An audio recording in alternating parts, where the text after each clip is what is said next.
Hello les gens, asseyez-vous, on va parler. Le LCDLS, c'est l'occasion d'aborder des sujets divers et de revenir sur les news gossip de la semaine. Drake risque un procès pour 7 raisons complètement dingues. Jennifer Hough abandonne sa plainte contre Nicki Minaj. Britney Spears réagit à l'interview exclusive de sa sœur. Kanye veut se battre. Le pire, le meilleur de la semaine et bien plus encore, c'est maintenant. Jingle.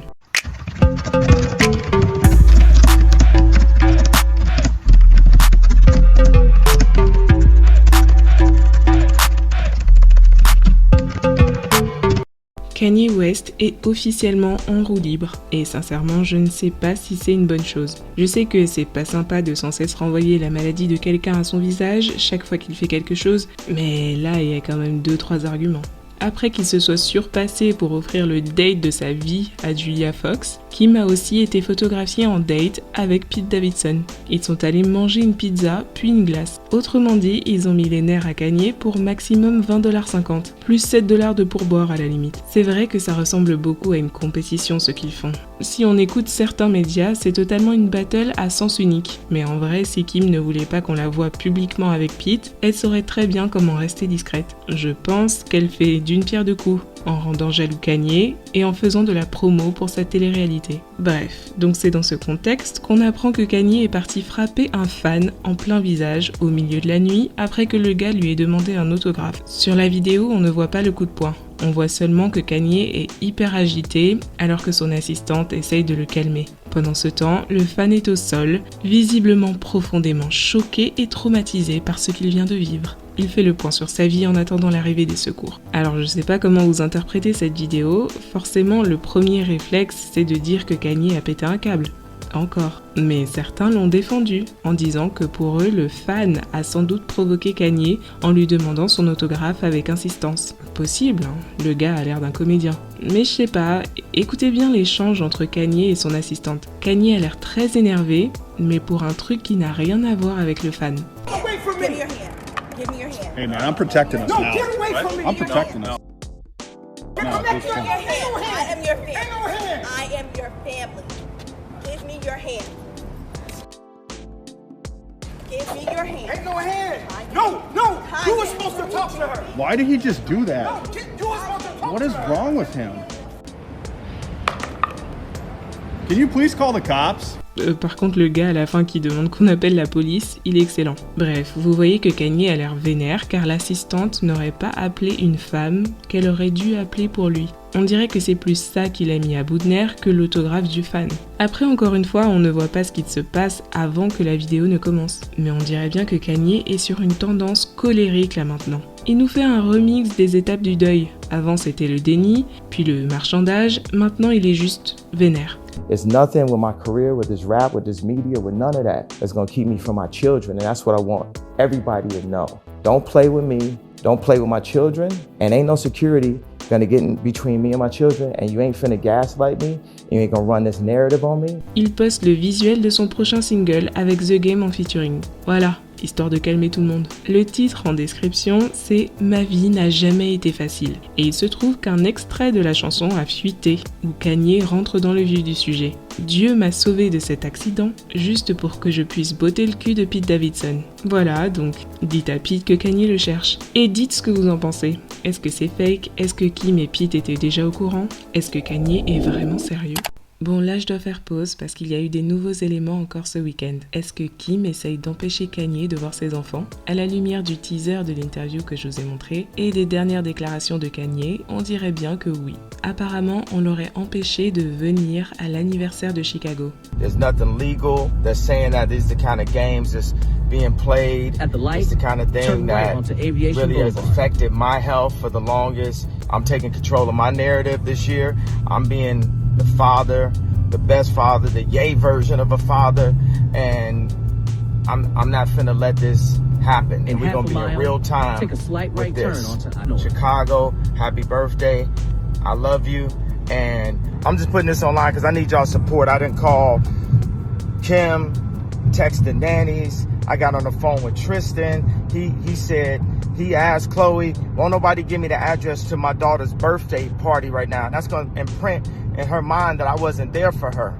Tout le monde était attristé et en empathie pour Kanye, et ensuite, quelques temps plus tard, on apprend que finalement Kanye a pu se rendre à la fête. Apparemment, ce serait Travis Scott qui lui aurait donné l'adresse, parce qu'en fait, ils ont fêté l'anniversaire de Chicago et de Stormy en même temps. Voilà, donc c'est un peu bizarre comme histoire. Forcément, on est en empathie pour Kanye parce qu'il dit qu'il ne peut pas avoir ses enfants. Après, on connaît pas les raisons, on sait même pas si c'est vrai, ou si c'est pas lui qui se monte la tête encore et dans 2 minutes, il va s'excuser. Bref, dites ce que vous en pensez.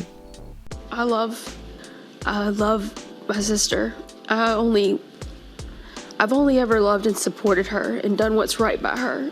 And she knows that. So I don't know why we're in this position right now. La sœur de Britney Spears, Jamie Lynn Spears, a commencé sa tournée promotionnelle pour défendre ses mémoires, intitulée ironiquement « Les choses que j'aurais dû dire ». Ouais, je pense qu'on peut lui en citer pas mal de choses qu'elle aurait dû dire, mais c'est pas du tout la direction du livre. Cette fois, elle raconte son histoire, avec sa perspective. En gros, c'est la petite sœur de la grande star qui a toujours été mise au second plan. Elle avait l'impression de ne pas compter, et c'est en partie pour ça qu'elle ne s'est jamais autorisée à raconter son histoire. Mais après que sa fille a failli mourir dans un accident domestique, ça l'a poussée à revisiter les traumas de sa propre enfance. Sa grossesse à 17 ans sous la pression médiatique, ses parents qui ont voulu la forcer à avorter, ses problèmes de dépression. Bien sûr, c'est pas un souci qu'elle raconte sa vie. Par contre, les gens ont mal réagi à cause de la façon dont Jamie parle de Britney et de sa mise sous tutelle. Elle considère qu'elle n'a rien à se reprocher et que même elle a tout fait pour aider Britney, parfois à ses dépens. What was your reaction when the conservatorship was dissolved? I was happy. When it was put into place, I was 17-year-old. I was about to have a baby, so I didn't understand what was happening, nor was I focused on that. I understand just as little about it then as I do now. You talked in the book about the role that you were asked to play in the conservatorship. There was a time where my sister asked me of her trust and will if I would be the person who assured that her boys got what they needed. Whether she's in a conservatorship or not, that was a very normal thing, I thought. Once I realized that, you know what, she's in a conservatorship, I felt like I just didn't want to be a part of until maybe she was out of the conservatorship. So there was no me overseeing funds or something like that. And if that was, it was a misunderstanding. But either way, I took no steps to be a part of it. I've always been my sister's biggest supporter. So when she needed help, I set up ways to do so to make sure that she had the contacts she needed to possibly go ahead and end this conservatorship and just end this all for our family. If it's going to cause this much discord, why continue it? So you didn't always agree with the conservatorship? It wasn't about agreeing with the conservatorship. Everyone has a voice and it should be heard. I even spoke to her legal team, previous legal team, and that did not end well in my favor. So I did take the steps to help, but, she has to walk through the door. Jamie a toujours ce positionnement où elle va totalement nier toute responsabilité, tout en refusant de condamner clairement et fermement la mise sous tutelle, tout en disant qu'elle aime Britney et a toujours fait de son mieux pour l'aider. Britney a réagi à l'interview avec un très long texte sur Twitter. Je vous lis juste les passages où elle parle de l'interview. Mais si à des moments vous voyez que ça parle de fièvre, faites pas attention, c'est pas important pour l'histoire. Bref, 2 choses que ma sœur a dites et qui m'ont dérangée. C'est comment mon comportement était hors de contrôle. Elle n'était pas avec moi la plupart du temps, il y a 15 ans. Alors pourquoi elle parle de ça, à moins qu'elle ne veuille vendre un livre sur mon dos ? Sérieux ? Ensuite, quand la dame demande pourquoi elle t'a accusé d'avoir fait des remixes de ses chansons, je sais que ça peut paraître bête pour la plupart des gens, mais j'ai écrit beaucoup de mes chansons et ma sœur était la cadette. Elle n'a jamais dû travailler pour quoi que ce soit. Tout lui a été donné. Je me rappelle avoir demandé à ma sœur pourquoi elle a fait ça, alors qu'elle savait que j'attendais de pouvoir changer mon show. Et ses seuls mots ont été « Eh bah, c'était pas mon idée. J'espère que ton livre va bien se vendre, Jamie Lynn. » J'ai retenu la leçon de tout ça. Ne fais pas confiance aux gens ou à personne. Considère tes chats et tes chiens comme ta famille et prends soin de toi-même. Ensuite, Jamie Lynn a publié une déclaration en réponse à ça. Elle nie tout ce que Britney dit et continue de lui garantir son soutien. En gros, t'es complètement folle, mais je t'aime quand même. C'est dur de voir ses posts, et je sais que tout le monde ressent la même chose. Je lui souhaite juste d'aller bien. Brit, je suis toujours là. Tu sais qu'en coulisses, j'ai toujours été là. Ça devient fatigant quand les conversations et les messages que l'on a en privé ne correspondent pas à ce que tu postes sur les réseaux. Je sais que tu traverses beaucoup de choses et je ne veux jamais minimiser ça, mais je ne veux pas non plus me minimiser moi-même. Elle insiste que les choses que Britney dit sont fausses et que Britney elle-même ne sait pas formuler précisément ce qu'elle lui reproche. Son livre n'est pas à propos de Britney, mais Britney fait partie de sa vie et elle n'y peut rien. Elle veut juste guérir ses propres traumas, etc., etc. Britney va encore revenir à la charge, cette fois en faisant référence au moment dans l'interview où Jamie raconte comment un jour Britney s'est mise en colère contre elle et l'a menacée avec un couteau. Britney se serait ensuite enfermée avec Jamie Lynn dans une pièce tout en la menaçant avec le couteau. En 16 minutes d'interview, elle a le temps de raconter cette histoire, plus une autre histoire qui décrit Britney comme quelqu'un de violent et d'instable, même en présence des enfants. Je dis pas que c'est jamais arrivé, j'en sais rien. Je dis juste que c'est très orienté comme description. Bref, Britney réagit. Jamie Lynn, félicitations bébé, tu as atteint un tout nouveau niveau de bassesse. Je n'ai jamais été près de toi avec un couteau et je ne penserais même pas à faire un truc pareil. Alors s'il te plaît, arrête avec ces mensonges dingues pour les livres d'Hollywood. Maintenant et seulement maintenant, je sais que seule une merde pourrait inventer ce genre de truc à propos de quelqu'un. Je suis en fait confuse sur pourquoi tu inventes ça, car honnêtement, ça ne te ressemble pas du tout. À côté des enfants, Jamie Lynn, sérieusement ? Ironie du sort, les fans de Britney ont sorti un dossier qui remonte à plusieurs années. Jamie Lynn sur des caméras de surveillance dans un resto chinois, prête à se battre, en train de menacer les gens avec un couteau. Voilà, en tout cas, tous les coups sont permis apparemment. Et Jamie Lynn a fait entendre sa voix. Sa tournée promotionnelle continue. Pendant tout ce temps, Drake était sur un partenariat de malade et vous avez rien capté. Un visionnaire, je vous dis. Édition limitée, attrapez vos préservatifs lubrifiés à la sauce piquante pour un max de plaisir. Avant le séjour aux urgences et les 3 jours d'ITT. Après, vous mourrez dans d'atroces douleurs, mais avant ça, c'est un max de plaisir garanti. Bon, expliquons quand même l'histoire avant de passer commande. En fait, sorti de nulle part, il y a un blog qui a raconté l'histoire touchante d'une modèle Instagram qui serait prête à porter plainte contre Drake pour cette raison. Storytime. Drake et la modèle Insta se seraient rencontrés sur Instagram et les deux ont décidé de se voir il y a quelques semaines. La fille et Drake ont eu une relation et ce qui s'est passé ensuite était dingue. Après la fête, ils sont revenus à son hôtel. Ils ont fumé un peu de shit et il a demandé si elle voulait ken. Elle a dit qu'il a bien pris soin de s'assurer que les choses étaient consenties. Ils ont commencé un peu les préliminaires. Il est allé ensuite dans la salle de bain et est revenu avec une capote sur lui. Elle a dit qu'il mesurait à peu près 17 cm, épais et rasé. Ok, merci pour les infos. Ils ont ken pendant environ 20 minutes. Ok, ça va aller, merci. Il l'a pris par derrière la majorité du temps et pour finir, il a éjaculé dans sa capote. Je pense que là, niveau détail, on est bon. Immédiatement après, il est retourné dans la salle de bain pour s'en débarrasser de la capote. La fille est partie repêcher le préservatif dans la poubelle, l'a déroulé et l'a inséré dans son vagin par le bout ouvert. Donc concrètement, elle s'est rentrée le sperme dans ça. Ok. Mais quelle n'a pas été sa surprise ? Elle a dit qu'elle s'est sentie comme si on versait de la lave dans sa teucha. Elle a crié et Drake a couru dans la salle de bain. Il a admis qu'il avait versé un paquet de sauce piquante dans le préservatif pour détruire le sperme. L'histoire se termine ainsi. Je sais même pas si la fille a eu des séquelles, je suis inquiète moi. On sait juste qu'elle est chaude pour porter plainte. Je sais que ça fait seulement 2 semaines qu'on est en 2022, mais je suis désolée, c'est officiellement la meilleure histoire de l'année. Ça pourrait être une fable de La Fontaine. Tel est prix qu'il croyait prendre. Modèle Instagram, c'est un métier à haut risque de nos jours. Il semblerait que Drake a réagi à tout ça sur Instagram, avec un subli. Tu peux avoir tes 15 minutes de célébrité, je prendrai les 23h45 restantes. C'est qu'on lui a déjà fait le coup à Drake, donc il est prudent maintenant. Bah écoute, tant mieux pour lui. Il devrait même faire une masterclass Charo 2.0 pour Tristan et Futur, ça les aiderait. Un peu de douceur maintenant s'il vous plaît, car cette semaine, Machine Gun Kelly et Megan Fox ont annoncé leur fiançailles. Ils se sont rencontrés en mars 2020 et ont tout de suite été attirés l'un vers l'autre. Ils sont en couple depuis plus ou moins mai 2020.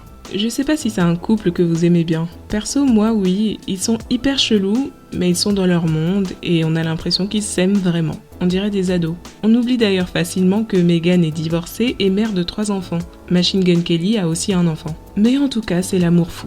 Megan a raconté un jour qu'elle est convaincue qu'elle et Machine Gun Kelly sont non pas des âmes sœurs, mais carrément 2 parties d'une même âme. En juin 2020, nous nous sommes assis sous cet arbre banyan. Nous avons demandé de la magie. Nous n'avions pas idée de la douleur que nous allions traverser ensemble durant une si courte période. Nous ne savions pas les sacrifices et le travail que la relation allait demander, mais étions intoxiqués par l'amour et le karma. D'une façon ou d'une autre, 1 an et demi plus tard, ayant traversé l'enfer ensemble et ayant ri plus que je n'aurais pu l'imaginer, il m'a demandé de l'épouser. Et tout comme dans toutes les vies avant celle-là, et toutes les vies qui suivront, j'ai dit oui. Et ensuite, nous avons bu le sang de l'autre. Oui, pourquoi pas. Après, quand on les connaît, c'est pas hyper choquant non plus. Comme je vous ai dit, ils sont plutôt mystiques. Et puis, il y a quelques mois, Meghan lui a offert une boule avec son propre sang dedans. Il la portait en pendentif autour de son cou. Donc, d'une certaine manière, boire leur sang, c'est la suite logique. Bref, félicitations, vous êtes des grands malades, mais félicitations quand même. Nicki Minaj a remporté la victoire dans sa bataille juridique contre Jennifer Hough. Depuis près de 2 ans, Jennifer accusait Nicki Minaj et Kenneth Petty de harcèlement. D'après elle, ils auraient fait pression sur elle directement et par l'intermédiaire d'un proche pour la contraindre de revenir sur son témoignage dans l'affaire de viol qui l'opposait à Kenneth. Leur but aurait ensuite été de se servir de ce témoignage pour appuyer la demande de Kenneth de supprimer son statut de prédateur sexuel auprès du juge. On peut dire que cette histoire a causé du tort à la réputation de Nicki Minaj et a divisé les gens quant à sa culpabilité. Cette semaine, il a été annoncé que Jennifer a volontairement retiré sa plainte pour harcèlement contre Nicki Minaj. Son avocat, Tyrone Blackburn, a fait une déclaration. L'affaire a été volontairement dissoute pour ce qui est de Nicki à New York. L'affaire contre Kenneth est toujours en cours. La plainte a été retirée sans préjudice, ce qui signifie que Jennifer pourrait reprendre sa plainte contre Nicki plus tard. Cela ne veut pas dire que Nicki Minaj est tirée d'affaire. En fait, elle est probablement dans une pire situation maintenant que quand l'affaire a commencé. Donc je dirais, restez branchés. Beaucoup de choses se sont passées depuis la dernière fois que j'en ai parlé. En bref, Jennifer avait fait vers septembre une demande de jugement par défaut contre Nicki et Ken, car ils ne répondaient pas à la plainte qu'elle a engagée. Le juge a refusé la demande pour Nicki. Du coup, Jennifer n'a pas eu ces fameux 20 millions de dollars qu'elle demandait. Par contre, le juge a accepté la demande pour Kenneth. En décembre, Nicki Minaj et son avocat ont présenté leur dossier. C'est là que Nicki a donné sa version de l'histoire, à savoir qu'effectivement Jennifer et elle se sont déjà parlé au téléphone. Mais une seule fois. Pendant l'appel, je ne lui ai jamais demandé de changer son histoire. Je ne lui ai jamais offert d'argent en échange d'une déclaration. Et je ne l'ai menacée d'aucune façon si elle ne faisait pas de déclaration. En fait, je lui ai dit avec empathie que je ne voulais pas qu'elle mente à propos de quoi que ce soit. Et qu'elle dise la vérité à propos de ce qu'elle venait de me révéler, seulement si elle était à l'aise de le faire. Et ce qu'elle venait de révéler, parlons-en. D'après Nicki Minaj, Jennifer lui aurait dit mot pour mot, en parlant de son viol, « Je ne dis pas que ce n'est pas arrivé, mais peut-être était juste un malentendu. » Nicki Minaj ne cite que cette phrase et l'a interprétée comme un aveu dans les documents juridiques. Nicki Minaj a également apporté comme preuve une capture d'écran d'un message que Jennifer lui a envoyé en août 2020, donc à l'époque où elle disait être harcelée par Nicki Minaj. Jennifer lui a dit « La police des US Marshals pose des questions, ils se sont pointés chez moi. » Ici, l'argument de Nicki, c'était de dire qu'une personne qui se prétend harcelée par une autre personne n'essaye pas de la contacter. En plus, comme elle l'a dit, elle n'avait parlé qu'une seule fois à Jennifer, et donc elle n'a pas compris pourquoi Jennifer lui envoyait ce message. Voilà, ce sont un peu les arguments principaux que Nicki et son avocat ont défendus. En plus d'un fait assez grave, c'est que pendant tout ce temps, Jennifer et son avocat n'ont pas été capables d'apporter la moindre preuve. C'est ainsi qu'en réponse à ça, Jennifer a lâché l'affaire, tout simplement. Mais officiellement, on ne sait pas pourquoi. Voilà, maintenant, avant qu'on décortique un peu plus, je vais commencer par admettre que j'avais tort sur cette histoire. Obligée de le faire vu que j'ai auparavant bien insisté sur le fait que je croyais Jennifer, donc c'est avec la même insistance que je reconnais la victoire de Nicki Minaj dans cette affaire. En fin de compte, les sentiments personnels, ce sont les sentiments personnels. Mais ce qui compte, c'est plutôt ce qu'on peut prouver au juge. Et si Nicki Minaj n'a rien fait comme elle le dit, elle mérite pas de payer pour ça. Évidemment. Mais je pense que j'ai toujours été au clair là-dessus. Ceci étant dit, est-ce qu'on peut parler maintenant ? Dites en commentaire votre avis sur toute l'histoire. Sans dire que Jennifer est innocente, car quoi qu'elle ait pu vivre, c'était certainement pas exactement comme elle l'a décrit, mais quand même je mets une grosse responsabilité sur l'avocat de Jennifer, Tyrone Blackburn. C'est pour ça que je l'ai nommé. Il n'a pas l'air de savoir ce qu'il fait, et il a l'air vénal. En plus, beaucoup de soucis dans le dossier de Jennifer étaient des vices de procédure, comme quand il a envoyé les documents de la plainte chez Nicki, et Nicki a prétendu qu'elle ne les avait jamais reçus.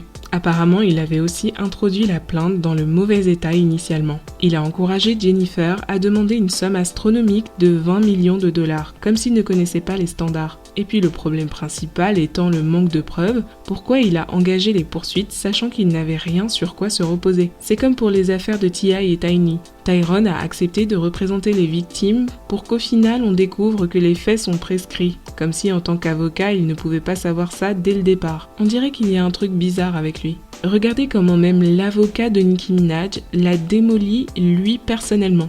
À mon avis, votre conduite dans la poursuite de cette affaire contre Nicki représente le pire de notre système juridique. Les avocats des bas-fonds qui poursuivent des actions superficielles contre une célébrité en supposant qu'elle va payer si on balance assez de choses négatives. Vous avez forcé ma cliente à déposer plus de 300 000 $ de frais pour défendre une affaire que même ma labrador Gracie pourrait voir qu'elle est superficielle tant sur les faits que sur la loi.